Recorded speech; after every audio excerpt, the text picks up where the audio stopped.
এনেছো তো? সুরেন্দ্র তখন ঘাড় নেড়ে হ্যাঁ বলল। তান্ত্রিক বাবা তাকে লেবু, লঙ্কা এবং লাল রং আর সূচগুলো বার করতে বলল। এই সূচগুলো লেবুর মধ্যে পুঁতে দাও, আর লাল রং দিয়ে সব লেবুগুলোকে মাখিয়ে দাও। তান্ত্রিক বাবা যা বললেন সুরেন্দ্র তাই করলেন। তান্ত্রিক বাবা চোখ বন্ধ করে মন্ত্র পড়তে শুরু করলেন। তারপর ওই লেবুগুলোকে নিজের হাতে তুলে নিলেন এবং মনোজের মাথার চারিপাশে ঘোরাতে শুরু করলেন। উনি 108 বার এমন প্রক্রিয়া করলেন।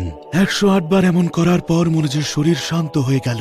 সুরেন্দ্রনাথ, তুমি এক্ষুনি এই লেবুগুলো নিয়ে দূরে কোথাও ফেলে দিয়ে এসো, কিন্তু মনে রেখো এসব করার সময় কেউ যেন তোমায় না দেখতে পায়। আর এটা কিন্তু বহু দূরে ফেলো, বহু দূরে। যখনই তুমি এটা ফেলবে তখনই তোমার ছেলে আত্মা থেকে মুক্ত হয়ে যাবে, কিন্তু এই আত্মা লেবু লঙ্কার মধ্যেই থেকে যাবে।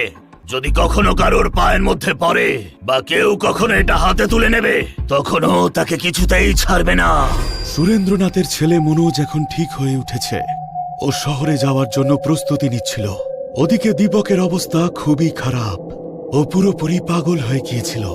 ওকে এখনো বেঁধেই রাখা হয়, কিন্তু একদিন আবারও সে ওই শেকল ছিঁড়ে ফেলে এবং রাস্তা দিয়ে দৌড়ে পালায়। আর সেই রাস্তা দিয়ে সুরেন্দ্রনাথের ছেলে এবং নিজে সুরেন্দ্রনাথ গাড়ি করে শহরের দিকে যাচ্ছিল।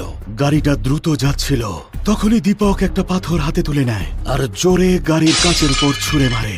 গাড়িটা একটা গাছে গিয়ে ধাক্কা মারে আর তারপর চারিদিকে অন্ধকার ছেয়ে যায়। সুরেন্দ্রনাথ আর মনোজ তখনই মারা যায়, কিন্তু দীপক এখনো বেঁচে রয়েছে, কিন্তু উন্মাদ পাগলের মতো রাস্তায় ঘুরে বেড়ায়। ছেলের এমন করুণ অবস্থা ওর মা বাবার কিছুতেই সহ্য হচ্ছিল না, কিন্তু তারা যে দুজনেই নিরুপায়। দীপক এমন ভাবেই উন্মাদের মতো রাস্তায় ঘুরতে ঘুরতে বলে যে প্রত্যেক ক্রিয়ারই বিপরীত এবং সমান প্রতিক্রিয়া আছে। এই গল্প যদি